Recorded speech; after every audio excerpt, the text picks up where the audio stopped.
എല്ലാ പ്രിയപ്പെട്ട വിദ്യാർത്ഥികൾക്കും ഒരിക്കൽ കൂടി ഓൺലൈൻ ക്ലാസ്സിൻ്റെ പുതിയൊരു അധ്യായത്തിലേക്ക് സ്വാഗതം. നമ്മുടെ കഴിഞ്ഞ ക്ലാസ്സുകളൊക്കെ വളരെ നന്നായിട്ട് തന്നെ മുന്നോട്ട് പോയിട്ടുണ്ട്. നിങ്ങളൊക്കെ അതിനോട് സഹകരിക്കുന്നുണ്ട്, പോസിറ്റീവായിട്ട് റെസ്പോണ്ട് ചെയ്യുന്നുണ്ട് എന്നൊക്കെ കാണുന്നതിൽ വലിയ സന്തോഷം. ഇന്ന് നമുക്ക് ചർച്ച ചെയ്യാനുള്ള വിഷയം നമ്മളുടെ കഴിഞ്ഞ ക്ലാസ്സിൻ്റെ ബാക്കിയാണ്. നമ്മൾ കഴിഞ്ഞ ക്ലാസ്സിൽ ചർച്ച ചെയ്തത് റേഡിയോയും റേഡിയോയുടെ ലിമിറ്റേഷൻ, സ്ട്രെങ്ത്ത് എന്തൊക്കെയാണെന്നുള്ളതാണ് കണ്ടത്. ഇനി അതിൻ്റെ തന്നെ ഒരു സബ് ഡിവിഷൻ എന്നൊക്കെ വേണമെങ്കിൽ വിളിക്കാം. നിങ്ങൾക്ക് വളരെ പരിചിതമായിട്ടുള്ള FM കുറിച്ചിട്ടാണ് നമ്മളിനി പറയാനായിട്ട് പോകുന്നത്. ആക്ച്വലി FM എന്ന് വെച്ചാൽ ഫ്രീക്വൻസി മോഡുലേഷൻ എന്നാണ് അർത്ഥം. ഫ്രീക്വൻസി എന്ന് വെച്ച് കഴിഞ്ഞാൽ നമുക്കറിയാം, ശരിക്കും പറഞ്ഞാൽ ദൂരമാണ് ഫ്രീക്വൻസി. ഡിസ്റ്റൻസ് എന്ന് പറയുന്നതിനേക്കാൾ അപ്പുറത്തേക്ക് തരംഗങ്ങൾ യാത്ര ചെയ്യുന്ന ലെങ്ത്തിനെയാണ് ശരിക്കും ഫ്രീക്വൻസി എന്ന് കണക്കാക്കുക. തരംഗം എന്താണെന്നറിയില്ലേ? വേവ്സ്. അപ്പോൾ ഈ ഇലക്ട്രോ മാഗ്നറ്റിക് വേവ്സ് എന്ന് പറയുന്നത്, റേഡിയോ വേവ്സ് എന്ന് പറയുന്നതിനെയൊക്കെ എങ്ങനെ നിശ്ചിത ദൂരത്തേക്ക് ട്രാൻസ്മിറ്റ് ചെയ്യാം എന്നുള്ളതിനെക്കുറിച്ചുള്ള, അല്ലെങ്കിൽ അതിനെ ബേസ് ചെയ്തുകൊണ്ട് ഫങ്ഷൻ ചെയ്യുന്ന റേഡിയോ സംവിധാനമാണ് FM റേഡിയോ എന്ന് പറയും. വളരെ വ്യാപകമായിട്ട് കേരളത്തിൽ ഒരു ചുരുങ്ങിയ കാലം കൊണ്ട് വലിയ ജനപ്രീതി നേടിയെടുത്ത ഒന്നാണ് FM റേഡിയോ. കാരണം FMൻ്റെ തുടക്കം എന്ന് പറയുന്നത് ഒരു 2010 ഒരു പക്ഷേ കേരളത്തിൽ ഇത്ര വ്യാപകമായിട്ടുള്ള രീതിയിൽ FM സ്റ്റേഷനുകൾ കടന്നു വരും. ഒരു 10-15 വർഷം കൊണ്ട് വലിയ ഇമ്പാക്റ്റ് ഉണ്ടാക്കാനായിട്ട് പറ്റി. പ്രത്യേകിച്ചും ഇപ്പോഴത്തെ ഒരു കാലഘട്ടത്തിൽ പ്രേക്ഷകനെ മാക്സിമം എൻ്റർടൈൻ ചെയ്യിക്കുക, അതാണ് പ്രധാനമായിട്ടും FMകളുടെ ഒക്കെ ജോലി. അതുപോലെ തന്നെ ഈ എൻ്റർടൈൻമെൻറ്റിന് പല രീതികൾ ഉപയോഗപ്പെടുത്താം. ഒന്നുകിൽ പ്രോഗ്രാമുകളിലൂടെ എൻ്റർടൈൻ ചെയ്യാം, അല്ലെങ്കിൽ നല്ല പാട്ട്, അല്ലെങ്കിൽ മറ്റേതെങ്കിലും മാധ്യമങ്ങളെ ഉപയോഗപ്പെടുത്തിക്കൊണ്ടുള്ള എൻ്റർടൈൻമെൻ്റ് ആവാം. പക്ഷേ FMനെ സംബന്ധിച്ചുള്ള ഏറ്റവും വലിയ പോരായ്മ, ലിമിറ്റേഷൻ എന്ന് പറയുന്നത്, it is an audio medium. വിഷ്വലില്ല.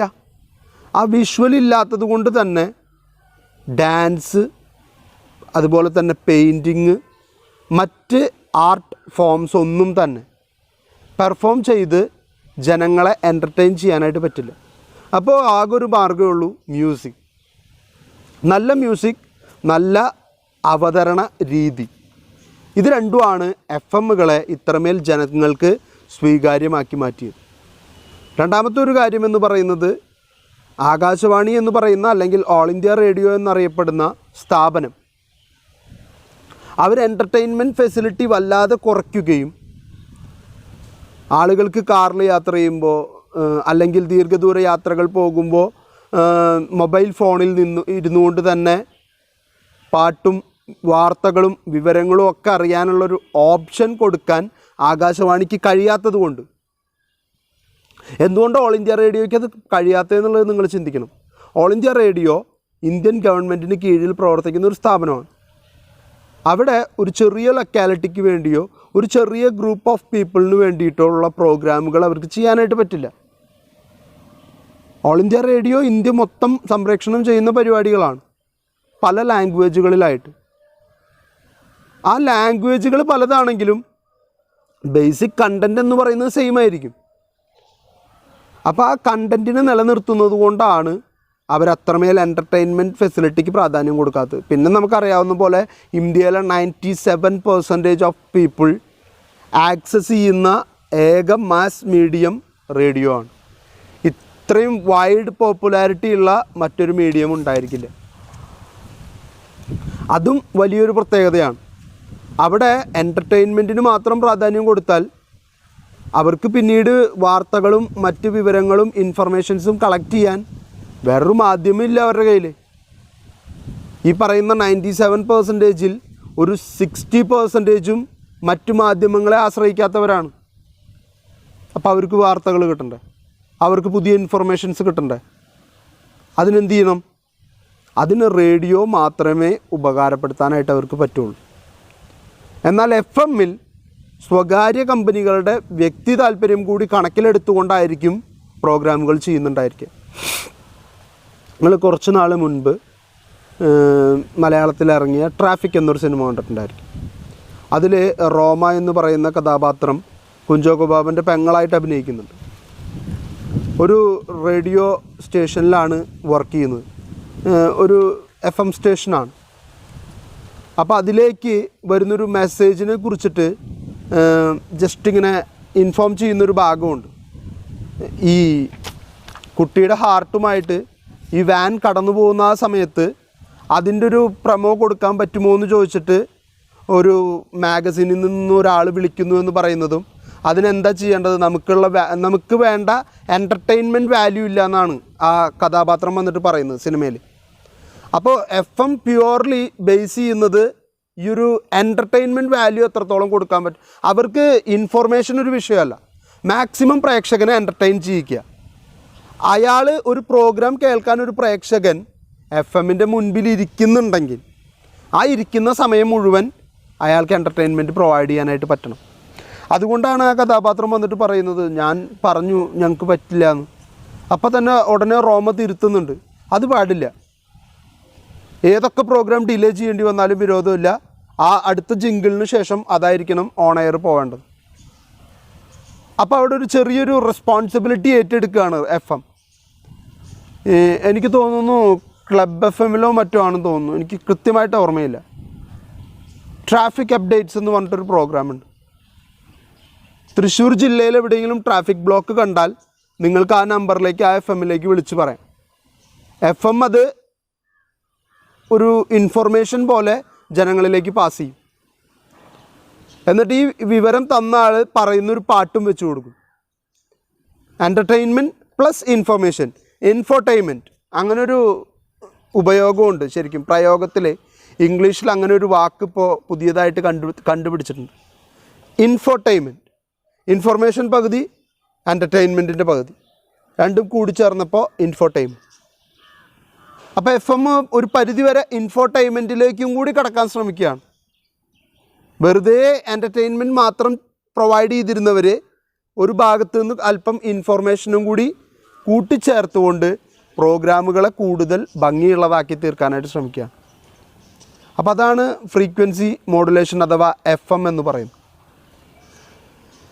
FM broadcast is essentially a local radio channel with a reach of 70 kilometer from the place of transmission. ഇതാണ് ഞാൻ നേരത്തെ പറഞ്ഞ ഫ്രീക്വൻസിയുടെ പ്രത്യേകത. ഒരു നിശ്ചിത ഭൂപ്രകൃതിക്കുള്ളിൽ നിന്നുകൊണ്ടേ നമുക്കിത് ആക്സസ് ചെയ്യാനായിട്ട് പറ്റുള്ളൂ. അപ്പോൾ ഈ പറയുന്ന FM റേഡിയോ അതിപ്പോൾ തൃശ്ശൂരിൽ നിന്നാണ് പ്രക്ഷേപണം നടത്തുന്നതെങ്കിൽ ഒരു 70 കിലോമീറ്റർ ചുറ്റളവിൽ അതിൻ്റെ സിഗ്നൽ നമുക്ക് ആക്സസ് ചെയ്യാനായിട്ട് പറ്റും.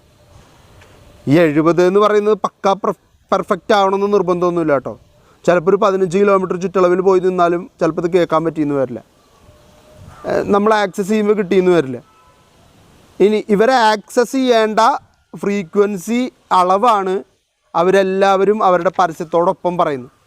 റേഡിയോ മാംഗോ 91.9, ക്ലബ് FM 104 മറ്റോ ആണ്, 104.8. ഇങ്ങനെ ഓരോ ചാനലുകളും അവരുടെ ഫ്രീക്വൻസി അളവ് കൃത്യമായിട്ട് പറയുന്നതിൻ്റെ കാരണം അതിൽ ട്യൂൺ ചെയ്താലേ അവരെ കിട്ടാനായിട്ട് നമുക്ക് മാർഗമുള്ളൂ. This broadcast provide crystal clear reception to the listener and it has traditionally been used for airing music. ആണ് ഞാൻ പറഞ്ഞത്, അവർ വലിയൊരു വാല്യൂ ഇൻഫർമേഷന് കൊടുക്കുന്നില്ല. അങ്ങനെ കൊടുത്താൽ അവർക്ക് സ്വീകാര്യത കുറയാനുള്ള സാധ്യതയുണ്ട്. FM broadcast was introduced in India in 1977, but it was not really popularized till 1992. Presently, there are 105 FM transmitters in India, including Kochi, Devikulam, Kannur stations in Kerala. ഭംഗിയായിട്ട് അവർ തൃശ്ശൂരിന് ഒഴിവാക്കി. തൃശ്ശൂരുണ്ട്, പ്രൈവറ്റ് FM സ്റ്റേഷൻസ് ആദ്യമായിട്ട് ആരംഭിക്കുന്നത് തൃശ്ശൂരിൽ നിന്നാണ്. The government of India has privatized FM broadcasting in the country. Private FM radio stations such as Club FM, Red FM, Radio Mango and other are operating in Kerala. ഇതിൽ private ഓണർഷിപ്പിൽ വന്ന ആദ്യത്തെ FM സ്റ്റേഷനാണ് കേരളത്തിലെ radio mango. മലയാള മനോരമയുടെ ഉടമസ്ഥതയിലുള്ളതാണ് radio mango. ഇതെല്ലാം ഓരോരുത്തരുമായിട്ട് connected ആണ് കേട്ടോ. ഇനി അത് നിങ്ങൾ അറിയാതെ പോകരുത്. അതുകൊണ്ടാണ് പറയുന്നത്. ക്ലബ് FM മാതൃഭൂമിയുടെയാണ്, റേഡിയോ മാംഗോ മലയാള മനോരമയുടെയാണ്, റെഡ് FM സൺ നെറ്റ്വർക്കിൻ്റെയാണ്. നിങ്ങൾ കാണുന്ന സൂര്യ TV ഇല്ലേ, ആ സൂര്യ TVയുടെ കീഴിൽ പ്രവർത്തിക്കുന്ന ചാനലാണ് റെഡ് FM. റെഡ് FM നിങ്ങൾ കേൾക്കാൻ സാധ്യതയുണ്ടെങ്കിൽ നിങ്ങൾ ശ്രദ്ധിച്ചാൽ കാണാം, നിങ്ങളുടെ സൂര്യ TVയിൽ ഇത്ര മണിക്കുള്ള സീരിയലുകളുടെ പരസ്യമൊക്കെ ചിലപ്പോൾ റെഡ് FM കാണിക്കും. അതുപോലെ തന്നെ ബെസ്റ്റ് FM എന്ന് പറഞ്ഞിട്ട് ഏഷ്യാനെറ്റിൻ്റെ കീഴിൽ സ്റ്റാർ കമ്മ്യൂണിക്കേഷൻസിൻ്റെ കീഴിൽ ഒരു FM സ്റ്റേഷനും കൂടി വർക്ക് ചെയ്യുന്നുണ്ട്. ഇനി കമ്മ്യൂണിറ്റി റേഡിയോ, FM-നേക്കാൾ അല്പം കൂടി ഫ്രീക്വൻസി കുറഞ്ഞ റേഡിയോ സ്റ്റേഷൻ പരിധിയാണ് കമ്മ്യൂണിറ്റി റേഡിയോ എന്ന് പറയുന്നത്. അതൊരു ചെറിയ ഭൂപ്രകൃതിയിൽ മാത്രം ഒതുങ്ങി നിൽക്കുന്ന വിഭാഗക്കാർക്ക് വേണ്ടി, അവരുടെ സ്പെഷ്യൽ ഫോക്കസ്ഡ് ആയിട്ടുള്ള കാര്യങ്ങൾക്ക് വേണ്ടി. ഇപ്പോൾ ഉദാഹരണം പറയുകയാണെങ്കിൽ പാവർട്ടിക്ക് വേണ്ടിയിട്ടൊരു അത്ര ചെറിയൊരു ലൊക്കാലിറ്റിക്ക് വേണ്ടിയിട്ടൊരു കമ്മ്യൂണിറ്റി റേഡിയോ ഉണ്ടാവില്ല. പക്ഷേ ചില സമയങ്ങളിൽ ചില കോളേജുകൾ, ചില വലിയ ഇൻസ്റ്റിറ്റ്യൂഷനുകൾ, യൂണിവേഴ്സിറ്റികൾ, ഇവരൊക്കെ അവരുടെ കമ്മ്യൂണിറ്റി റേഡിയോ തുടങ്ങും. അവരുടെ മാത്രം വിശേഷങ്ങൾ പങ്കുവയ്ക്കാനായിട്ട്. വേറെ ആരുമില്ല. അത് വലിയ രീതിയിൽ ജനങ്ങളിൽ നിന്ന് സ്വാധീനം ഉൾക്കൊള്ളാൻ കഴിയുന്ന ഒന്നും കൂടിയാണ്. ഞാനത് പറയാൻ കാരണം പലരും അതിൽ വളരെയധികം സക്സസ്ഫുൾ ആയിട്ടുള്ള. So community radio broadcasting is generally categorized into commercial and public broadcasting. Community radio comes into the third category. It serves specific geographic community. Community radio broadcast content that is popular and relevant to local specific audience who are often overlooked by commercial broadcasters. സാധാരണ broadcasters ഒന്നും ശ്രദ്ധിക്കാതെ വിടുന്ന വാർത്തകളെ കണ്ടെത്തി ഒരു പ്രത്യേക ലൊക്കാലിറ്റിക്കോ കമ്മ്യൂണിറ്റിക്കോ വേണ്ടി വാർത്ത ചെയ്യുന്നതിന് അല്ലെങ്കിൽ സംപ്രേഷണം ചെയ്യുന്ന റേഡിയോ പ്രോഗ്രാമുകളെയാണ് സാധാരണ കമ്മ്യൂണിറ്റി റേഡിയോസ് എന്ന് പറയാറ്. These stations are operated and owned by the communities they serve. Many of these stations are generally non-profit and provide a mechanism for enabling individuals, groups and communities to tell their own stories, to share experiences and to become creators and contributors of the media. Community radio has been built around the ideals of access and participation. ഇവിടെ വളരെ കൃത്യമായിട്ട് എന്താണ് community റേഡിയോയുടെ ഉദ്ദേശം എന്നുള്ളത് വ്യക്തമാക്കി തന്നിരിക്കുകയാണ്. Community radio ഒരു ചെറിയ ഭൂപ്രകൃതിയിലുള്ള ആളുകൾക്കോ ഒരു പ്രത്യേക വിഭാഗത്തിൽ പെടുന്നവർക്ക് വേണ്ടിയോ മാത്രം സംരക്ഷണം ചെയ്യുന്നതാണ്. ഈ കമ്മ്യൂണിറ്റി റേഡിയോയുടെ ഏറ്റവും വലിയ ലക്ഷ്യമെന്ന് പറയുന്നത് ആ മാറ്റി നിർത്തപ്പെടുന്ന അല്ലെങ്കിൽ മെയിൻ ബ്രോഡ്കാസ്റ്റിംഗ് മീഡിയാസ് ഒഴിവാക്കുന്നവരെ അപ്ലിഫ്റ്റ് ചെയ്യാനോ അല്ലെങ്കിൽ അവരെ മുഖ്യധാരയിലേക്ക് കൊണ്ടുവരാനോ ഉള്ളൊരു ശ്രമമാണ് ഇവരുടെ ഭാഗത്തു നിന്ന് നടക്കുന്നത്. അവിടെ ഇവരുടെ വിഷയങ്ങൾ മാത്രമാണ് ഇവർ ചർച്ച ചെയ്യുന്നത്. വേറെ ഒന്നിനും അവിടെ പ്രാധാന്യമില്ല. ബാക്കിയൊക്കെ സെക്കൻഡറി ആണ്. അവരവരുടെ വിഷയങ്ങൾ, അവർക്ക് താല്പര്യമുള്ള കാര്യങ്ങൾ, ആ കമ്മ്യൂണിറ്റിക്ക് വേണ്ടിയിട്ടുള്ള പ്രവർത്തനങ്ങളാണ് ഈ റേഡിയോയിലൂടെ നടത്തുക. ഏറ്റവും വലിയ പ്രത്യേകത എന്ന് പറയുന്നത് this is an non profit making institution. ലാഭത്തിന് വേണ്ടിയിട്ടല്ല, പൈസ ഉണ്ടാക്കാൻ വേണ്ടിയിട്ടല്ല. പ്രൈവറ്റ് FM സ്റ്റേഷനുകളുടെ ഒക്കെ ഉദ്ദേശം ലാഭം ഉണ്ടാക്കുക എന്നുള്ളതാണ്. കാരണം അവരുടെ മുതൽ മുടക്കിയിട്ടുള്ള വ്യക്തിക്ക് അതിൻ്റെ റിട്ടേൺ ഇൻകം ഇങ്ങോട്ട് കിട്ടണമെന്ന് എന്തായാലും താല്പര്യം ഉണ്ടാവുമല്ലോ. ആ താല്പര്യത്തെ തൃപ്തിപ്പെടുത്തുക മാത്രമാണ് FM സ്റ്റേഷനുകളുടെ ഒക്കെ പ്രധാന ലക്ഷ്യമെന്ന് പറയുന്നത്. പക്ഷേ കമ്മ്യൂണിറ്റി റേഡിയോ പൈസ ഉണ്ടാക്കാനോ ലാഭം കൊയ്യാനോ വേണ്ടിയിട്ടല്ല. ആ ഒരു കമ്മ്യൂണിറ്റിക്ക് വേണ്ടി ആ ഒരു കമ്മ്യൂണിറ്റി തന്നെ ഏറ്റെടുത്ത് നടപ്പിലാക്കുന്ന പ്രവർത്തനമാണ് കമ്മ്യൂണിറ്റി റേഡിയോ. ഇതിന് ഏറ്റവും പ്രധാനപ്പെട്ട 2 ലക്ഷ്യങ്ങളാണുള്ളത്. ഒന്ന്, ആ ഒരു കമ്മ്യൂണിറ്റിയുടെ ആശയങ്ങൾ എല്ലാവരിലേക്കും എത്തിക്കാനും. 2, മാസ് മീഡിയയിലേക്ക് ഇവരുടെ ഒരു കടന്നുവരവിന്, പാർട്ടിസിപ്പേഷന് ഒരു സാധ്യത ഉണ്ടാക്കി കൊടുക്കുക. ഇത് രണ്ടുമാണ് ഇതിലൂടെ അവർ ഉദ്ദേശിക്കുന്നത്. Modern community radio stations serve their listeners by offering a variety of content that is not necessarily provided by the larger commercial radio stations. Community radio outlets carry news and information programming geared towards the local area. However, the internet's availability and popularity has encouraged many stations to reach out the audience globally. തുടക്കം ശരിക്കും ആ ഒരു വിഭാഗത്തിന് വേണ്ടി അല്ലെങ്കിൽ ആ ഒരു പ്രദേശത്തുള്ളവർക്ക് വേണ്ടി മാത്രമായിരുന്നെങ്കിലും കമ്മ്യൂണിറ്റി റേഡിയോയുടെ വളർച്ച എന്ന് പറയുന്നത് ഇതൊരു പെട്ടെന്ന് ഉണ്ടാകുന്ന ഒരു പ്രോസസ്സല്ല. ഒരുപാട് സമയമെടുത്തിട്ട് തന്നെ ഡെവലപ്പ് ചെയ്ത് വരേണ്ട ഒന്നാണ്. പക്ഷേ ഇന്ന് ഒരു ഗ്ലോബൽ ആക്സസിലേക്ക് കമ്മ്യൂണിറ്റി റേഡിയോസ് വളരാനായിട്ട് തുടങ്ങി. ഒരു ചെറിയ കമ്മ്യൂണിറ്റിയിൽ നിന്നുകൊണ്ട് തുടങ്ങുന്ന സ്ഥാപനം ഇന്ന് ലോകത്തിൻ്റെ മുഴുവൻ പ്രേക്ഷക ശ്രദ്ധ പിടിച്ചു പറ്റുന്ന രീതിയിലേക്ക് മാറി വരുന്നതും നമുക്ക് കാണാനായിട്ട് പറ്റും. അതിൻ്റെ കാരണം ഒരു കാര്യം നമ്മളിപ്പോൾ ഉദാഹരണം പറയുകയാണെങ്കിൽ, നിങ്ങൾ ആദ്യമായിട്ട് പരീക്ഷ എഴുതുന്ന പരീക്ഷയിൽ വളരെ കുറച്ച് ചോദ്യങ്ങളുണ്ടാവുള്ളൂ. ഒരു 3ാം ക്ലാസ് 4ാം ക്ലാസ്സിലെ കാര്യമായിട്ടോ പറയുന്നത്. അപ്പോൾ എഴുതുമ്പോൾ വളരെ കുറച്ച് നിങ്ങൾക്ക് എഴുതാനുള്ളൂ. എന്നാൽ അതിന് ഒരുപാട് സമയമുണ്ടാവും. 10ലേക്ക് എത്തുമ്പോഴേക്കും നിങ്ങൾക്ക് എഴുതാനായിട്ട് 50 മാർക്ക് അല്ലെങ്കിൽ 100 മാർക്കിൻ്റെ ചോദ്യം, അതിൽ കുറേ വൺ വേർഡുകളും ചില ഒറ്റവാക്കുകളൊക്കെയുള്ള ചോദ്യങ്ങളുണ്ടായിരിക്കും. ഒരു വാചകത്തിൽ എഴുതാനുള്ളതുണ്ടായിരിക്കും, 2 വാചകത്തിൽ. അങ്ങനെ 3 മണിക്കൂർ കൊണ്ട് നിങ്ങൾക്ക് എഴുതി തീർക്കാവുന്ന ഒരു ക്വസ്റ്റ്യൻ പേപ്പർ. +2ലേക്ക് വരുമ്പോഴേക്കും ഡീപ്പായിട്ടുള്ള വിഷയത്തിലേക്ക് കടക്കുകയും വിഷയത്തിൻ്റെ പ്രാധാന്യം മനസ്സിലാക്കി ചോദ്യത്തിൻ്റെ കട്ടി കൂടുകയും നമ്മൾ വളരെ ഫാസ്റ്റായിട്ട് എഴുതേണ്ട ഒരു സാഹചര്യം ഉണ്ടാവുകയും ചെയ്യും. ഡിഗ്രിക്ക് അത് പിന്നെയും കൂടുതലാണ്. അത് നിങ്ങളും കൂടി മനസ്സിലാക്കാൻ വേണ്ടി കൂടി പറയുകയാണ്. ഡിഗ്രിക്ക് അതിൻ്റെ പ്രാധാന്യം വളരെ വലുതാണ്. വളരെ ഫാസ്റ്റായിട്ട് നിങ്ങൾ എഴുതേണ്ടി വരും. കാരണം 2 കാരണങ്ങളുണ്ട് കേട്ടോ. ഞാൻ ആത്മാർത്ഥമായിട്ട് പറയാം, 2 കാരണങ്ങളുണ്ട്. ഒന്നാമത്തെ കാരണം, നമ്മളുടെ ക്വസ്റ്റ്യൻ പേപ്പറിൽ പലതിനും 4 പേജിൽ ഉത്തരം എഴുതുക, 400 വേർഡ്സിൽ ഉത്തരം എഴുതുക എന്നൊക്കെ ആയിരിക്കും. അപ്പോൾ നമുക്ക് മിനിമം അത്രയെങ്കിലും തികയ്ക്കണം എന്നുള്ളൊരു ധാർമ്മികമായിട്ടുള്ള ഉത്തരവാദിത്വം ഉണ്ടായിരിക്കും. തികച്ചില്ല എന്ന് വിചാരിച്ച് മാർക്ക് ഇടാണ്ടിരിക്കുന്നില്ല കേട്ടോ. ഞങ്ങളാരും ഇവിടെ വാക്കുകൾ എണ്ണാനൊന്നും ഇരിക്കുന്നില്ല. പേപ്പർ നോക്കുമ്പോൾ ഞങ്ങൾ കാര്യങ്ങൾ വായിച്ചു നോക്കാൻ തന്നെയാണ് ഇരിക്കുന്നത്. എന്നാൽ ഒരു കാറ്റഗറി ആൾക്കാർ വേറെയുണ്ട്. നമ്മുടെ കൂട്ടത്തിലുള്ളവരെ നമ്മൾ കണ്ടില്ല എന്ന് വിചാരിക്കാൻ പറ്റില്ല.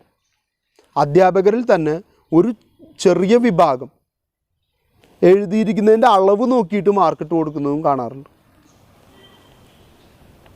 ഞാൻ പറയുന്ന എല്ലാവരും അല്ല കേട്ടോ. വെറും ഒരു 10% താഴെ മാത്രമേ അങ്ങനെ ചെയ്യുന്നവരുള്ളൂ. അപ്പോൾ അവരെ തൃപ്തിപ്പെടുത്താൻ വേണ്ടിയിട്ടും നമ്മൾ എഴുതി നിറയ്ക്കേണ്ട ഒരു ഉത്തരവാദിത്വം നമുക്കുണ്ടാവും. ചിലതിൽ എല്ലാ പോയിൻറ്സും ഉണ്ടായിരിക്കും, പക്ഷെ പോയിൻ്റ് മാത്രമേ ഉണ്ടാവുള്ളൂ. അതിനെക്കുറിച്ച് ഡിസ്ക്രൈബ് ചെയ്തിട്ടുണ്ടായിരിക്കില്ല. ചില അധ്യാപകർക്ക് അത് കണ്ണിന് നേരെ കണ്ടുകൂടാ. ചില അധ്യാപകർക്ക് ഡിസ്ക്രൈബ് ചെയ്തില്ലെങ്കിലും വിരോധമില്ല. കാര്യമെല്ലാം ആശയവും മനസ്സിലായിട്ടുണ്ടെങ്കിൽ മാർക്കിട്ട് കൊടുക്കാൻ തയ്യാറാവും. എന്നെ സംബന്ധിച്ചിടത്തോളം ഇനി അടുത്ത ചോദ്യം അതായിരിക്കുമല്ലോ, സാർ ഇതിൽ ഏത് കാറ്റഗറിയിൽ പെടുന്നു? അതിനും ഉത്തരമുണ്ട്. എന്നെ സംബന്ധിച്ച് ഞാൻ മനസ്സിലാക്കിയിട്ടുള്ളത്, എനിക്ക് പരീക്ഷാ പേപ്പർ നിറഞ്ഞു കാണുന്നതിനേക്കാൾ നമ്മൾ ക്ലാസ്സിൽ ചർച്ച ചെയ്ത വിഷയങ്ങളെ മനസ്സിലാക്കി അത് ഉത്തരത്തിലേക്ക് കണക്ട് ചെയ്യാൻ എൻ്റെ കുട്ടികൾക്ക് കഴിയുന്നുണ്ടോ എന്ന് മാത്രമേ ഞാൻ നോക്കാറുള്ളൂ. അതിന് സാധിക്കുന്നുണ്ടെങ്കിൽ നിങ്ങൾക്ക് നല്ല മാർക്ക് കിട്ടും, അല്ലെങ്കിൽ യാതൊരു തർക്കമില്ല. ഞാൻ ഈ ഉദാഹരണങ്ങൾ പറഞ്ഞു പോകുന്നതും ഞാൻ ഓരോ കാര്യങ്ങളെയും മറ്റുള്ള കാര്യങ്ങളുമായിട്ട് റിലേറ്റ് ചെയ്യുന്നതൊക്കെ നിങ്ങളുടെ ഓർമ്മയിൽ ഇത് തെളിഞ്ഞു നിൽക്കാൻ വേണ്ടിയിട്ടാണ്. ചിലപ്പോൾ ഈ പഠിച്ച കാര്യങ്ങൾ ഓർമ്മയുണ്ടാവില്ല. ഇതിപ്പോൾ കമ്മ്യൂണിറ്റി റേഡിയോയ്ക്ക് ഏറ്റവും വലിയൊരു ഉദാഹരണം കേരളത്തിൽ മാറ്റൊലി വയനാട് നിന്ന് സംരക്ഷണം ചെയ്യുന്നതാണ്. ഒരു റൂറൽ ഏരിയയിലുള്ള വളരെ അപരിഷ്കൃതർ അല്ലെങ്കിൽ ഷെഡ്യൂൾഡ് കാസ്റ്റ് ട്രൈബ് എന്നൊക്കെ വിളിക്കാവുന്ന കാറ്റഗറിയിൽ പെട്ട ആളുകൾക്ക് വരെ ഉൾക്കൊള്ളാവുന്ന രീതിയിൽ ഒരു കമ്മ്യൂണിറ്റി റേഡിയോ വയനാടിന് വേണ്ടി മാറ്റൊലി എന്ന് പറയുന്നു. ഭയങ്കര ഇഫക്റ്റീവായിട്ട് നടപ്പിലാക്കിക്കൊണ്ടിരിക്കുന്ന റേഡിയോ സ്റ്റേഷൻ. അതുപോലെ തന്നെ വളരെ വലിയ രീതിയിൽ അപ്രിസിയേഷൻ മേടിച്ചെടുത്ത റേഡിയോ സ്റ്റേഷൻ. കമ്മ്യൂണിറ്റി റേഡിയോ പഠിച്ചതാണല്ലോ, ഓർമ്മയിലേക്ക് വരുന്നില്ല. കമ്മ്യൂണിറ്റി റേഡിയോ എന്താ വയനാട്ടിൽ മാറ്റൊലി കണ്ടില്ലേ സാറ് ക്ലാസ് എടുത്തപ്പോൾ പറഞ്ഞിട്ടുണ്ടായിരുന്നു. മാറ്റൊലി വയനാട്ടിൽ മാത്രം, അതായത് അപ്പോൾ ഒരു ചെറിയ കമ്മ്യൂണിറ്റിക്ക് വേണ്ടി മാത്രം. അപ്പോൾ that is community radio. Community radio provide programs for a specific geographic or community based audience. Community radio എന്താണെന്നുള്ളതിന് ഉത്തരമായി. നിങ്ങളുടെ സ്വന്തം വാചകത്തിലേക്ക് കാര്യങ്ങളെ പ്രൊഡ്യൂസ് ചെയ്യാനായിട്ട് പറ്റണം. ഞാൻ അതിനാണ് മാർക്ക് കൊടുക്കാറ്. കാരണം ആ കുട്ടിക്ക് ആ കാര്യം മനസ്സിലാവണം. കമ്മ്യൂണിറ്റി റേഡിയോ എന്താണ്? Radios generally community radio comes in to the third category. It serve specific geographic community. It serve specific geographic community. ഇങ്ങനെ കാണാപ്പാഠം പഠിക്കുന്ന കുട്ടികളെക്കാൾ എനിക്ക് താല്പര്യം സ്വന്തമായിട്ടൊരു വാചകം എഴുതാൻ കഴിഞ്ഞാൽ അത് ഉത്തരമാക്കി മാറ്റാൻ കഴിയുന്ന ആളുകൾക്കാണ് ഞാൻ മാർക്കിട്ട് കൊടുക്കാറ്. സോ ഇൻറ്റേർണലിൻ്റെ പേപ്പർ നോക്കാൻ ഞാനാണല്ലോ. അപ്പോൾ എന്നെ പ്രീതിപ്പെടുത്താനാണ് ഉദ്ദേശമെങ്കിൽ വാരി വലിച്ച് പേപ്പർ നിറച്ച് എഴുതി കൂട്ടിയതുകൊണ്ട് യാതൊരു ഉപകാരമില്ല. ഞാൻ വായിച്ചു നോക്കും. വായിച്ചു നോക്കിയിട്ട് നിങ്ങളുടെ സ്വന്തസിദ്ധമായിട്ടുള്ള സ്റ്റൈലിൽ നിങ്ങൾ എഴുതിയിട്ടുണ്ടെങ്കിൽ അതിന് സ്പെഷ്യൽ അപ്രിസിയേഷൻ കിട്ടും. അല്ല ഉത്തരങ്ങളാണ് പോയിൻറ്റുകളാണ് വന്നിട്ടുള്ളതെങ്കിൽ അതിന് മാർക്കിട്ട് തരുകയും ചെയ്യും. അല്ലാതെ സിനിമാ പാട്ട് എഴുതി വെച്ചാൽ മാർക്കിടാൻ എനിക്ക് ഇത്തിരി ബുദ്ധിമുട്ടുണ്ട്. ഇതേ ഞാൻ തന്നെ നിങ്ങളോട് പറയും. നിങ്ങൾ എഴുതിയ വാചകം തന്നെ തിരിച്ചും മറിച്ചും തിരിച്ചൊക്കെ എഴുതിയിട്ട് യൂണിവേഴ്സിറ്റി പരീക്ഷയ്ക്ക് പേപ്പർ നിറക്കി എന്ന് ഞാൻ നിങ്ങളോട് ആവശ്യപ്പെടും. അതിന് വേറെ കാരണമുണ്ട്. ഞാൻ ഈ പറഞ്ഞ 10% അവിടെ ഉണ്ട്. ലെങ്ത്ത് നോക്കിയിട്ട് മാർക്ക് ഇടണവരെ ഒരു ഹെഡ്ലൈൻ കണ്ടു, ആ ഹെഡ്ലൈൻ നോക്കി അത് ശരിയാണെങ്കിൽ പിന്നീടുള്ളതൊന്നും വായിച്ച് നോക്കില്ല. ആ ഡിസ്ക്രിപ്ഷനൊക്കെ ഉണ്ട്. ആ കുട്ടിക്ക് ഫുൾ മാർക്ക് ഇട്ട് കൊടുക്കണം. അങ്ങോട്ട് മാക്സിമം വാല്യുവേഷൻ ലിബറലാക്കാനാണ് എല്ലാ ക്യാമ്പിലും ചെല്ലുമ്പോൾ ഞങ്ങളോട് ആവശ്യപ്പെടുക. ഇനിയുള്ള ക്യാമ്പുകളിലും അത് തന്നെയായിരിക്കും ആവശ്യപ്പെടുക. അപ്പോൾ ഞങ്ങൾക്ക് ലിബറലാവണമെങ്കിൽ നിങ്ങളവിടെ എന്തെങ്കിലും എഴുതിയിട്ടുണ്ടായിരിക്കണം. നിങ്ങളുടെ ഉത്തരങ്ങൾ അത്രയും ലെങ്ത്ത് ഉള്ളതായിരിക്കണം. 2 മാർക്കിന് ചോദിച്ചാൽ 2 മാർക്കിൻ്റെ ഉള്ള ലെങ്ത്തിൽ എഴുതിയിട്ടുണ്ടായിരിക്കണം. എസ്സേ ചോദിച്ചാൽ എസ്സേ ആയിട്ട് എഴുതിയിട്ടുണ്ടായിരിക്കണം. പാരഗ്രാഫ് എഴുതിയിട്ട് എഴുതി വെച്ചിട്ട് കാര്യമില്ല. എസ്സേ എന്ന് പറയുമ്പോൾ ചുരുങ്ങിയതൊരു 4 പുറം, ഒരു പേജിൻ്റെ ഈ ഒരു പുറം, അപ്പുറത്തെ പുറം, അടുത്ത പേജിൻ്റെ ആദ്യത്തെ പുറം, അപ്പുറത്തെ പുറം. 12 മാർക്കിൻ്റെ ആണെങ്കിൽ 15 മാർക്കിൻ്റെ ആണെങ്കിൽ ഒരു പുറം കൂടി എക്സ്ട്രാ എഴുതണം. ഞാൻ കണക്ക് കൂട്ടുന്നത്, അല്ലെങ്കിൽ സാധാരണ അധ്യാപകർ കണക്ക് കൂട്ടുന്ന ഒരു കണക്കാണ്, ഞാൻ കണ്ടിട്ടുള്ളതാണ്. ഒരു പുറം എഴുതിയിട്ടുണ്ടെങ്കിൽ എസ്സേയിൽ നിന്ന് 3 മാർക്ക് ഇട്ട് തരും. അടുത്ത പുറത്തായിട്ടുണ്ടെങ്കിൽ 6 മാർക്കായി. അടുത്തൊരു പുറം കൂടി ഉണ്ടെങ്കിൽ 9 മാർക്കായി. ലാസ്റ്റത്തെ പുറം എഴുതിയിട്ടുണ്ടെങ്കിൽ 12 മാർക്കായി. 5ാമത്തെ പുറം എഴുതിയിട്ടുണ്ടെങ്കിൽ 15 മാർക്കായി.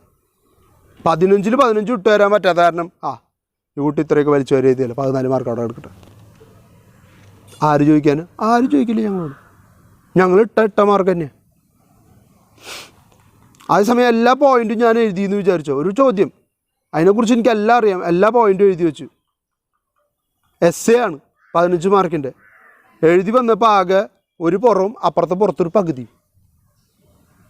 മാക്സിമം പോയിൻറ്റുകളും കൂടി വായിച്ച് നോക്കി ലെങ്ത്തിൽ എഴുതാത്തതിൻ്റെ പേരിൽ എന്തു ചെയ്യും?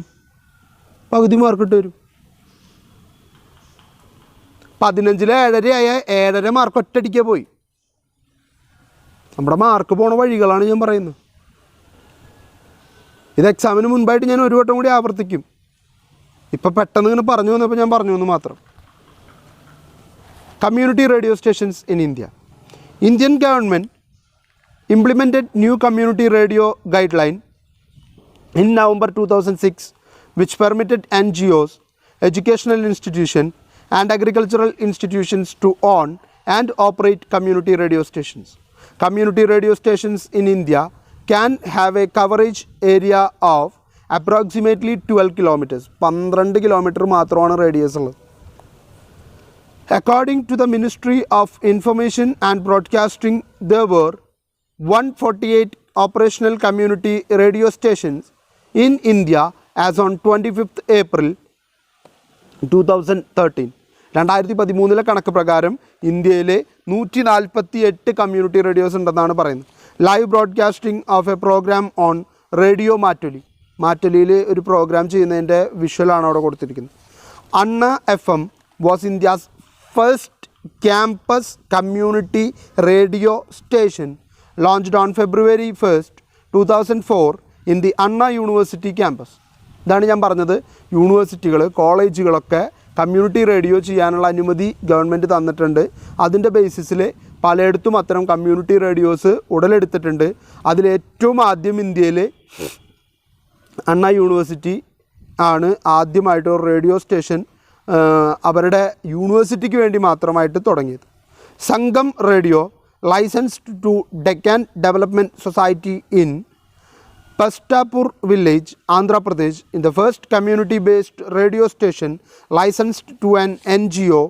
It was launched on 15th October 2008.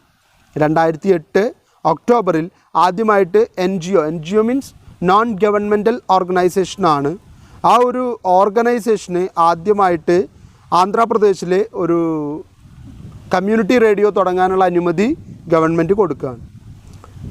Janvani Kannur, radio Mattoli Wayanad, Ahalya radio Palakkad, hello radio Thrissur, radio DC Thiruvananthapuram, radio Benziger Kollam, എൻ്റെ radio Kollam, global radio Alappuzha, radio MACFAST Pathanamthitta, radio media village Kottayam, Mangalam radio Kottayam are some of the functioning community radio stations in Kerala. Community റേഡിയോസിന് ഇഷ്ടം പോലെ ഉദാഹരണങ്ങൾ തന്നിരിക്കുകയാണ്. ഒരു പക്ഷേ എല്ലാ ജില്ലകളെയും connect ചെയ്ത് പോയി എന്ന് തന്നെ പറയാനായിട്ട് പറ്റും. ഇതിൽ 2 നിങ്ങൾ ഓർത്ത് വയ്ക്കുക. മാറ്റൊലി എന്തായാലും ഓർത്ത് വയ്ക്കുക വയനാട്ടിലെ. കാരണം വളരെ പോപ്പുലറൈസ് ചെയ്യപ്പെട്ട വളരെയധികം പ്രേക്ഷക പ്രീതി ആർജിച്ച പ്രോഗ്രാമുകൾ അവതരിപ്പിച്ച റേഡിയോ സ്റ്റേഷനാണ്. 2 നമ്മളുടെ ജില്ലയിലെ കമ്മ്യൂണിറ്റി റേഡിയോ ഏതാണെന്ന് ഓർത്ത് വയ്ക്കുക. ഹലോ റേഡിയോ നിങ്ങളിൽ പലരും കേട്ടിട്ടുണ്ടാവുമെന്ന് വിചാരിക്കുകയാണ്. കേൾക്കാത്തവരുണ്ടെങ്കിൽ FM തന്നെ തപ്പി നോക്കിയാൽ ഹലോ റേഡിയോ കിട്ടും. Of these radio Mattoli stationed in Mananthavady is one of the best community radio station in Kerala. It has completed 10 years of broadcasting in 2019. 2019 10 കൊല്ലത്തെ സർവീസ് തികച്ച് റേഡിയോ മാറ്റൊലി വളരെ ശക്തമായിട്ട്. മാനന്തവാടി എന്ന് പറയുന്ന ഒരു സ്ഥലത്തിന് വേണ്ടി മാത്രമാണ്, വയനാടുള്ളൊരു പ്ലേസാണ് മാനന്തവാടി എന്ന് പറയുന്നത്. ഞാൻ നേരത്തെ പറഞ്ഞല്ലോ 12 കിലോമീറ്റർ റേഡിയസിലേ കിട്ടുള്ളൂ. ഒരു ജില്ല എന്ന് പറയുമ്പോൾ ചുരുങ്ങിയത് ഒരു 90-100 കിലോമീറ്റർ ചുറ്റളവ് അതിൻ്റെ ബോർഡർ പ്ലേസുകൾ തമ്മിലുണ്ടായിരിക്കും. ഉദാഹരണത്തിന് തൃശ്ശൂരിൻ്റെ ഇങ്ങേ അറ്റമാണ് ചങ്ങരംകുളം. ചങ്ങരംകുളം കേട്ടിട്ടുണ്ടായിരിക്കുമല്ലോ. മലപ്പുറം ജില്ലയിലുള്ള സ്ഥലമാണ് ചങ്ങരംകുളം. ചങ്ങരംകുളം വരെ തൃശ്ശൂർ ജില്ലയാണ്. ഇപ്പുറത്തോട്ട് പോവുകയാണെങ്കിൽ ഇങ്ങേ അറ്റത്തേക്ക് പോവുകയാണെങ്കിൽ എറണാകുളം ജില്ലയുടെയും തൃശ്ശൂർ ജില്ലയുടെയും അതിർത്തി എന്നറിയപ്പെടുന്നത് കറുകുറ്റി എന്ന് പറയുന്ന സ്ഥലമാണ്. നിങ്ങൾ കേട്ടിട്ടുണ്ടാവുമെന്ന് വിചാരിക്കുകയാണ്. അഡ്ലക്സ് കൺവെൻഷണൽ സെൻ്ററുള്ള സ്ഥലമാണ് കറുകുറ്റി എന്ന് പറയുന്നത്. ആക്ച്വലി അഡലസ് ഉൾപ്പെടെ എറണാകുളം ജില്ലയുടെ ഭാഗമാണ്. അഡ്ലസ് കൺവെൻഷൻ സെൻറ്റർ കേട്ടിട്ടില്ലേ? ഏഷ്യാനെറ്റിൻ്റെയൊക്കെ പ്രോഗ്രാം നടക്കുന്നത് അവിടെയാണ്. സ്റ്റേജ് ഷോ നടക്കാറില്ലേ? അവാർഡ് നൈറ്റ് നടക്കാറില്ലേ? അപ്പോൾ അവതാരിക സ്റ്റേജിൽ കയറി വന്നിട്ട് ഗുഡ് മോർണിംഗ് അങ്കമാലി എന്ന് പറഞ്ഞിട്ട് ഓളിടാറില്ലേ? കറുകുറ്റി അങ്കമാലിക്ക് തൊട്ടടുത്തുള്ളൊരു സ്ഥലമാണ്. അവിടെയാണ് അഡ്ലക്സിൻ്റെ വലിയൊരു ഒരു വലിയ കൺവെൻഷണൽ സെൻ്ററുണ്ട്.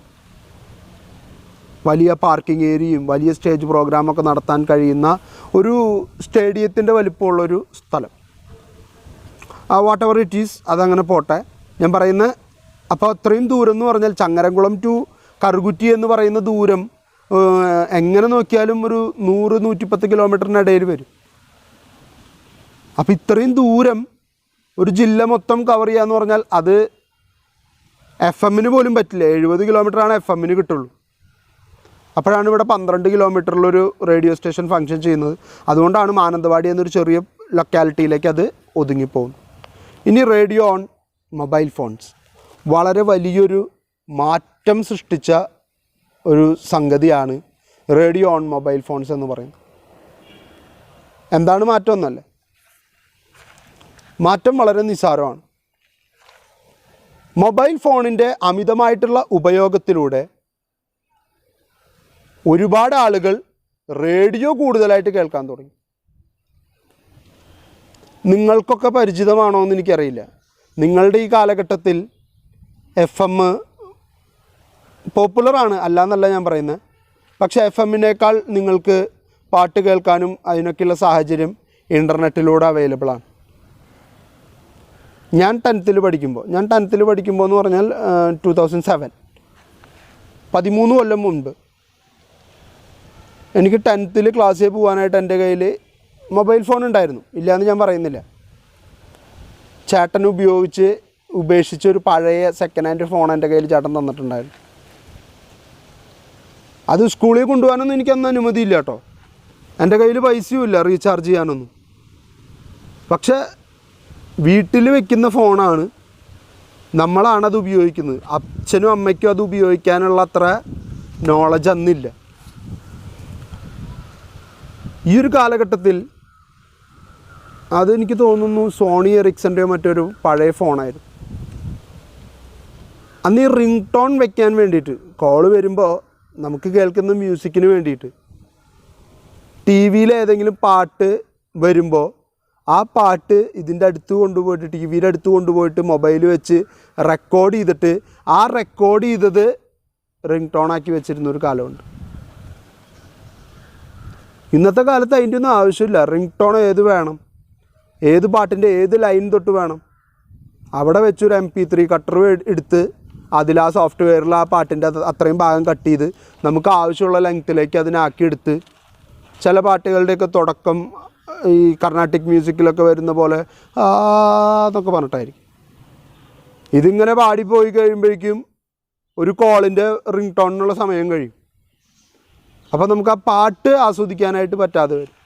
അതുകൊണ്ട് അത് കറക്റ്റായിട്ട് കണ്ടുപിടിച്ച് അവിടെ വെച്ച് റെക്കോർഡ് ചെയ്ത് അത് വോയിസ് റിംഗ് ടോണാക്കി സെറ്റ് ചെയ്തിരുന്നൊരു കാലഘട്ടമുണ്ട്.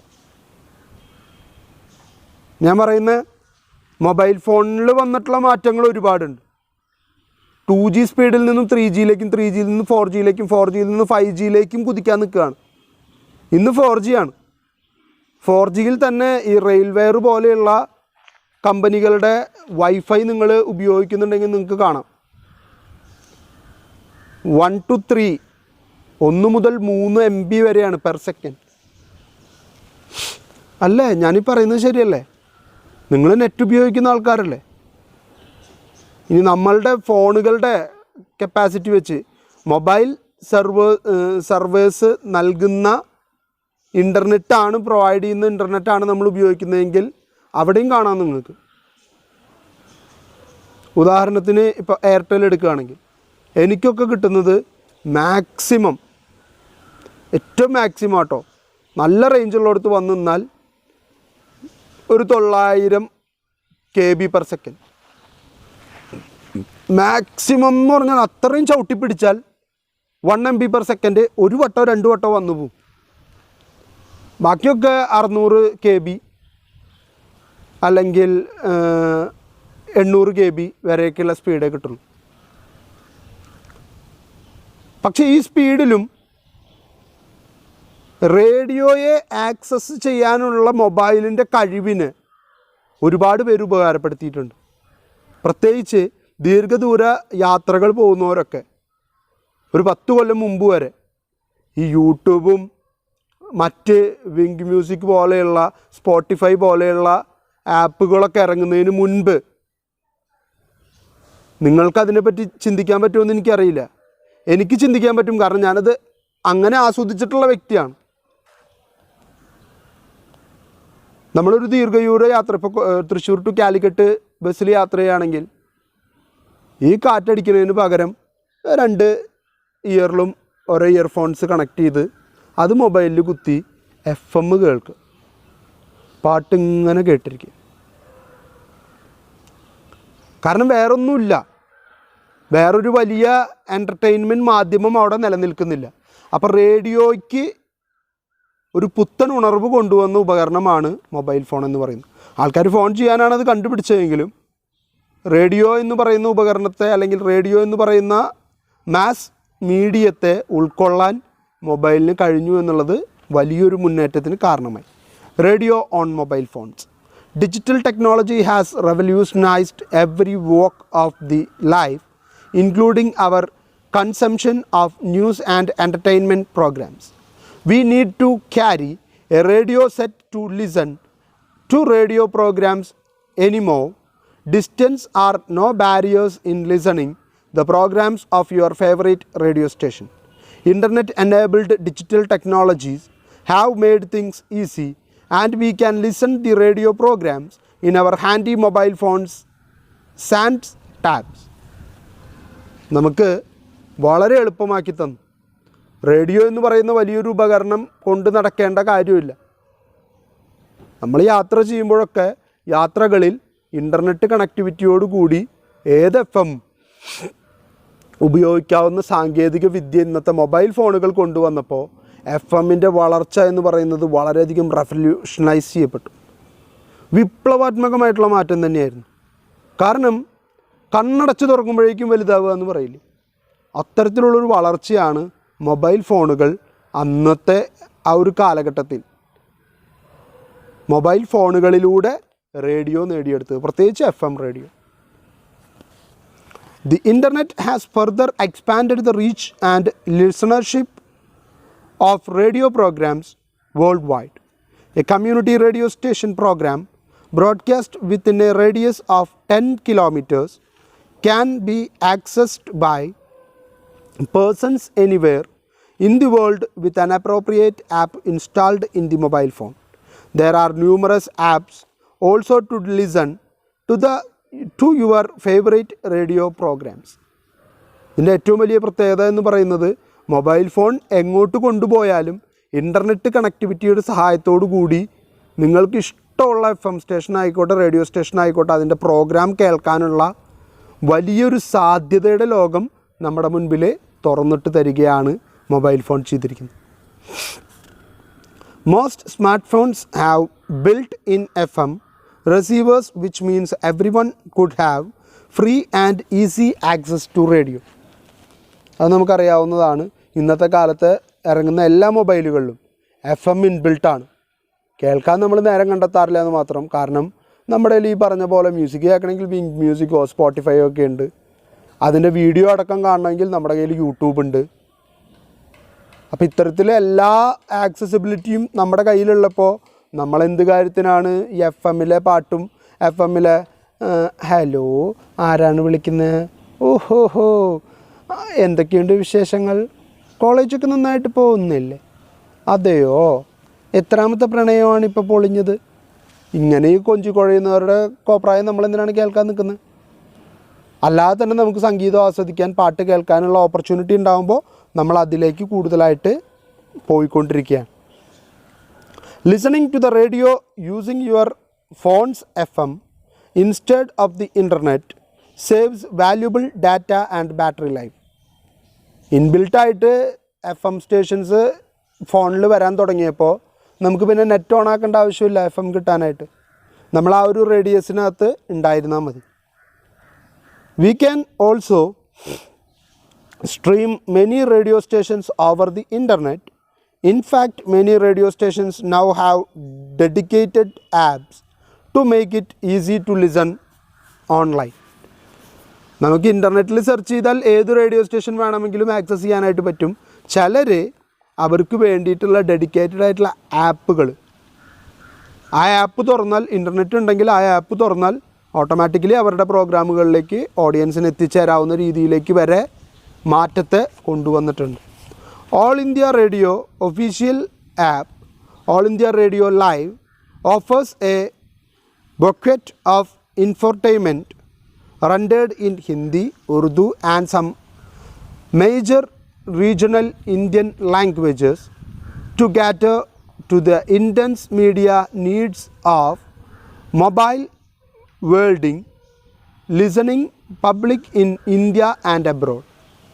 ലോകത്തിൻ്റെ പല ഭാഗത്തുള്ള ആൾക്കാർക്ക് അവർക്ക് ഇഷ്ടപ്പെട്ട റേഡിയോ പ്രോഗ്രാം കേൾക്കുന്നതിന് വേണ്ടി അല്ലെങ്കിൽ അതിനുള്ള സാഹചര്യം ഒരുക്കുന്നതിൻ്റെ ഭാഗമായിട്ട് ഇന്ന് വളരെയധികം വൈഡൻ ചെയ്തിരിക്കുകയാണ് ആപ്പുകളിലൂടെ.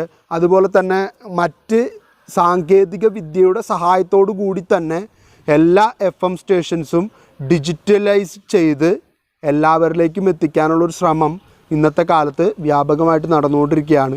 അങ്ങനെ ചെയ്യുന്നതുകൊണ്ടുള്ള നേട്ടം എന്താണെന്ന് വെച്ച് കഴിഞ്ഞാൽ ലിസണേഴ്സിൻ്റെ എണ്ണം റേഡിയോയ്ക്ക് FM സ്റ്റേഷൻസിനായാലും മറ്റ് കമ്മ്യൂണിറ്റി റേഡിയോ പോലുള്ളവർക്കായാലും വർദ്ധിപ്പിക്കാനായിട്ട് സാധിക്കുമെന്നുള്ളതാണ്. അപ്പോൾ ഇന്നത്തെ ക്ലാസ്സിൽ നമ്മൾ ചർച്ച ചെയ്തത് FM റേഡിയോയെ കുറിച്ചിട്ടാണ്. FM എന്ന് പറഞ്ഞാൽ ഫ്രീക്വൻസി മോഡുലേഷൻ ആണെന്ന് നമ്മൾ പറഞ്ഞു കഴിഞ്ഞു. ഒരു 70 കിലോമീറ്റർ റേഡിയസിനകത്താണ് FM സ്റ്റേഷൻ സാധാരണഗതിയിൽ കിട്ടുക. ഇന്ത്യയിൽ ആദ്യം പ്രൈവറ്റ് ഓണർഷിപ്പിൽ FM സ്റ്റേഷൻ ഉണ്ടായിരുന്നില്ല. പിന്നീട് പ്രൈവറ്റൈസ് ചെയ്തതിന് ശേഷം ഇന്ത്യയിൽ ക്ലബ് FM, റേഡിയോ മാംഗോ, അതുപോലെ തന്നെ red FM, best FM, Ahalya FM എന്നൊക്കെ പറഞ്ഞ് പല തരത്തിലുള്ള പേരുകളിൽ പല ഗ്രൂപ്പുകളുടെ കീഴിൽ FM സ്റ്റേഷനുകൾ ഇന്ത്യയിൽ വ്യാപകമാവാനായിട്ട് തുടങ്ങി. ദെൻ രണ്ടാമത് കണ്ടതാണ് കമ്മ്യൂണിറ്റി റേഡിയോ എന്ന് പറയുന്നത്. കമ്മ്യൂണിറ്റി റേഡിയോ എന്ന് പറയുന്ന ഒരു സ്പെസിഫിക് കമ്മ്യൂണിറ്റിക്ക് വേണ്ടി മാത്രം അവരുടെ എൻ്റർടൈൻമെൻറ്റ് ആൻഡ് ഇൻഫർമേഷൻ ബേസ്ഡ് ആയിട്ടുള്ള കാര്യങ്ങൾക്ക് വേണ്ടിയിട്ടാണ് കമ്മ്യൂണിറ്റി റേഡിയോ ഉപയോഗപ്പെടുത്തുന്നത്. മാക്സിമം റേഡിയസ് എന്ന് പറയുന്നത് ആക്സസ് ചെയ്യാവുന്ന ലിമിറ്റ് എന്ന് പറയുന്നത് 12 കിലോമീറ്റർ ആയിട്ടാണ് കണക്കാക്കപ്പെടുന്നത്. ഇന്ത്യയിൽ ആദ്യം ഇത്തരത്തിലുള്ള കമ്മ്യൂണിറ്റി റേഡിയോസിന് അധികം അനുമതി ഉണ്ടായിരുന്നില്ല. പക്ഷേ പിന്നീട് ക്യാമ്പസുകൾക്ക്, യൂണിവേഴ്സിറ്റികൾക്ക്, ഫാർമേഴ്സിനൊക്കെ കമ്മ്യൂണിറ്റി റേഡിയോ തുടങ്ങാമെന്നുള്ളൊരു ധാരണയിലേക്ക് എത്തുകയും അതിലൂടെ ഒരുപാട് കമ്മ്യൂണിറ്റി റേഡിയോ സ്റ്റേഷൻസ് ഇന്ത്യയിലും കേരളത്തിലും ഒക്കെ ആരംഭിക്കാനായിട്ട് കാരണമായി. മാറ്റൊലിയാണ് കേരളത്തിൽ ഏറ്റവും നന്നായി പോയിക്കൊണ്ടിരിക്കുന്ന വയനാട് മാനന്തവാടി ബേസ് ചെയ്തുകൊണ്ടുള്ള കമ്മ്യൂണിറ്റി റേഡിയോ ആണ്. തൃശ്ശൂരിൻ്റെ കമ്മ്യൂണിറ്റി റേഡിയോ ആണ് ഹലോ റേഡിയോ എന്ന് പറയുന്നത്. ദെൻ ലാസ്റ്റ് ടോപ്പിക്ക് നമ്മളിപ്പോൾ കണ്ടത് റേഡിയോ ഓൺ മൊബൈൽ ഫോൺ എന്നുള്ളതാണ്. മൊബൈൽ ഫോണിൻ്റെ കടന്നുവരവ് എങ്ങനെയാണ് റേഡിയോയുടെ ഉപയോഗത്തെ കൂടുതലായിട്ട് സഹായിച്ചത് എന്നുള്ളതാണ് നമ്മളിവിടെ കണ്ടത്. FM-നെ ആയാലും AM-നെ ആയാലും, AM ആണ് നമ്മൾ പറഞ്ഞ ആകാശവാണിയൊക്കെ. അപ്പോൾ ഇത്തരത്തിൽ രണ്ടിനെയും സഹായിക്കത്തക്ക രീതിയിലേക്ക് റേഡിയോയുടെ മൊബൈൽ ഫോണിൻ്റെ കടന്നുവരവ് എങ്ങനെ ഉപകാരപ്രദമായി എന്നുള്ളതും കൂടി കണ്ടു കഴിഞ്ഞപ്പോൾ റേഡിയോയുടെ സെക്ഷൻ നമ്മുടെ അവസാനിച്ചു. ഇനി നമുക്ക് വളരെ ചെറിയൊരു ടോപ്പിക്കല്ല, ശരിക്കും വലിയ ടോപ്പിക്കാണ്. പക്ഷേ നമുക്ക് ചെറിയൊരു ഭാഗമായിട്ട് മാത്രമേ ഇത് പഠിക്കാനുള്ളൂ. ടെലിവിഷൻ ഇൻ ഇന്ത്യ, അല്ലെങ്കിൽ ടെലിവിഷൻ്റെ കടന്നുവരവും ടെലിവിഷനിലെ കടന്നുവരവിലൂടെ ഉണ്ടായിട്ടുള്ള മാറ്റങ്ങൾ എന്തൊക്കെയാണെന്നാണ് നമ്മളിനി അടുത്ത ക്ലാസ്സിൽ ചർച്ച ചെയ്യാൻ പോകുന്നത്. അപ്പോൾ എല്ലാവർക്കും നല്ലൊരു ദിവസം ഉണ്ടാവട്ടെ എന്ന് ആശംസിക്കുന്നു. Thank you.